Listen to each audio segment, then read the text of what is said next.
कहानियां सदर अस्पताल की। और अभी हम आरा में मौजूद हैं। हर सदर अस्पताल में एक ऐसा व्यक्ति मिलेगा आपको, एक या दो तीन मिल जाएगा, जो ये कर रहा होगा कि वो दिन से लेकर सुबह से लेकर शाम तक वहां रहता होगा, ये पता करता होगा कि वहां की स्थिति क्या होती है।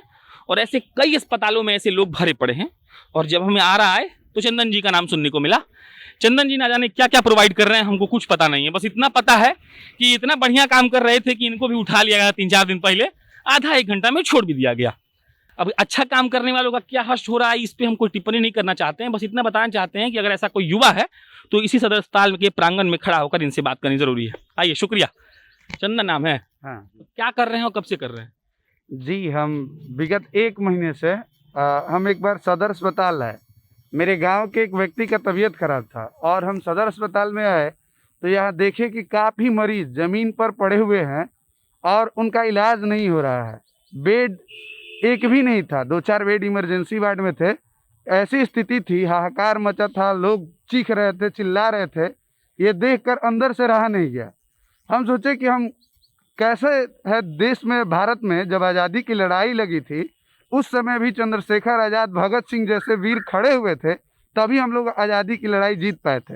आज भी वही स्थिति है, आज भी ये कोरोना की लड़ाई है। और कोरोना के लड़ाई में अगर हम आगे नहीं आएंगे तो हमारे जीने पर धिक्कार है और हमें अपने आप पर देशभक्त कहने पर कि धिक्कार हो जाएगा। इसलिए अगले ही दिन हम इमरजेंसी के पास आए और वहाँ पे एक मित्र से सहयोग से हमने एक बड़ा टेंट लगवाया और टेंट के अंदर 50 बेड लगा दिए। यहाँ बेड बाहर पड़े रहते हैं तो बेड यहाँ से ले जाकर खुद से ही बेड, सारा बेड व्यवस्थित कर दिया। और उसके अलावा यहाँ के जो मैनेजर हैं उनसे बोल के कि भाई नीचे मरीज पड़े हैं, इसके लिए और भी रूम खुलवा के उनमें मरीजों की व्यवस्था की जाए। तो मैनेजर साहब बोले कि यहाँ स्टाफ नहीं है। तो हम बोले कि हम ही स्टाफ हैं, हम लोग ही स्टाफ बन के काम करेंगे। आप बोलिए, आप रूम बताइए, हम सब बेड व्यवस्थित कर देंगे, जो करना है वो कर देंगे। वो रूम बताए तो हमने इमरजेंसी एक्सटेंड वार्ड उसको लिखकर और 3-4 रूमों में बना दिया। उसमें 30-30 बेड लगाकर सब में व्यवस्थित कर दिया। अभी स्थिति है कि कोई भी मरीज जमीन पर पड़ के इलाज नहीं करा रहा है। दवाई लेकिन नहीं मिल रहा, नहीं बोला हमको, पूछो। हाँ, दवाई की जो समस्या है, तो दवाई हम लोग जितना होता है इमरजेंसी में, डेक्सोना सुई होती है, वो हमेशा बाहर से लिख दिया जाता है। यहाँ मतलब बहुत कम दवाई है, मतलब मानिए तो नहीं मिल रहा है।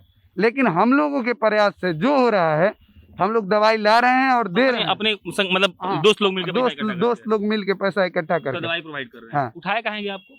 हमको इसलिए गिरफ्तार कर लिया गया, हम सेवा कार्य कर रहे थे और सेवा कार्य में हम कभी वीडियो का क्लिप बना के दिखाते हैं कि यहाँ फ्लो मीटर स्टॉक रजिस्टर में 50 होता है, लेकिन मरीजों को मात्र 2 मिलता है। वो 45-48 फ्लो मीटर वीआईपी लोगों को दे दिया जाता है। और ऑक्सीजन फ्लो मीटर। हाँ, ऑक्सीजन फ्लो मीटर। और यहाँ अस्पताल के रजिस्टर में होता है कि 50 फ्लो मीटर है, पेपर में आता है कि कोई समस्या नहीं है। लेकिन यहाँ पे मरीज तड़पड़ा रहे हैं, वो 10-10 हज़ार, 8-8 हज़ार में फ्लो मीटर बाहर से खरीद रहे हैं। हमने ये देखा और हमने उसका वीडियो बनाया रजिस्टर का। तो इसलिए क्या हुआ कि इन लोग का पूरा तरह से शासन और प्रशासन दोनों लोग चरमरा गया। इन लोग को डर लग गया और डर के कारण हमको गिरफ्तार कर लिया गया। क्योंकि यहाँ की जो सच्चाई है, ये लोग कागजों में जो दिखाते हैं वो यहाँ पर ज़मीन पर वो वैसा कुछ नहीं है।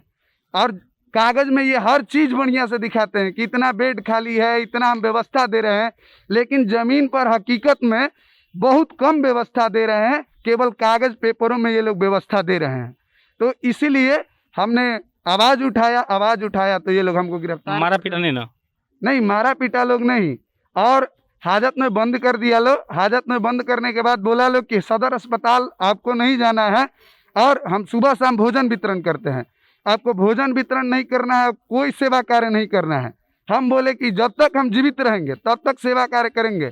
आप जेल में डालिए या कहीं भी डाल दीजिए, हमारा विधायक को अप्रोच किए कि मतलब आप तो मानिए कि सक्षम थोड़ा कम होंगे, लेकिन जो जनप्रतिनिधि है उसके पास पैसा भी होगा, बल भी होगा, पावर भी होगा, तो वो चाहे तो अगर आप उनसे मिलकर बहुत काम कर सकते हो। आपने अप्रोच किया उनको, क्या मतलब उनका रिएक्शन था या क्या, कैसे वो रिएक्ट किए? ये क्या है ना कि इसमें हमारी गिरफ्तारी में यहाँ के विधायक और सांसद का ही हाथ है। यही सुनना चाह रहे थे, आगे बताइए।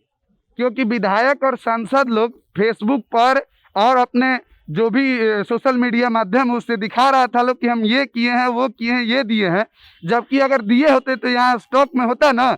हम स्टॉक मैनेजर है नीरज मिश्रा, उनका वीडियो क्लिप बनाकर दिखाना चाहते थे कि ये लोग कुछ नहीं दिए हैं।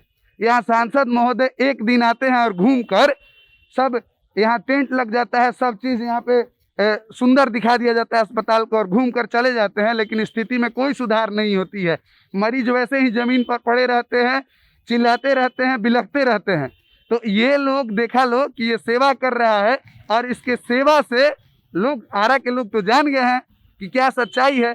तो इन लोगों को घबराहट होने लगी, और इन लोगों ने ही कह के यहाँ के एसडीओ और डीएम से मेरी गिरफ्तारी करवाई थी। ये कहानी निकलनी से ज़रूरी थी ताकि आपको मालूम चल सके कि कई सदर अस्पतालों में, कई ज़िलों में इस चंदन जैसे कई लड़के हैं जो अपना सब कुछ दाव पर लगा कर जाते हैं, पैसा इकट्ठा करते हैं, सब कुछ मुहैया कराते हैं, और बदले में इनको क्या मिलता है ये आपने सुन लिया। जानबूझकर विधायक का अप्रोच और रिएक्ट वाला सवाल पूछे थे क्योंकि हमको मालूम था कि जो बड़े पद पर बैठे हुए मठाधीश लोग हैं उनको फ़र्क नहीं पड़ता कि कोई नौजवान आकर यहाँ सेवा कर रहा है, उसको नेता बनना है कि नहीं, उनको से कोई बात फ़र्क नहीं पड़ता है। बाकी ये आरा का सदर अस्पताल था। जो स्टोरी हमने किया आपने देख लिया, बताइए कमेंट बॉक्स में कैसा लगा। मेरा नाम प्रशांत राय है, आप जनता जंक्शन देख रहे थे। कैमरे के पीछे शांभवी शर्मा खड़ी हैं। बहुत बहुत धन्यवाद।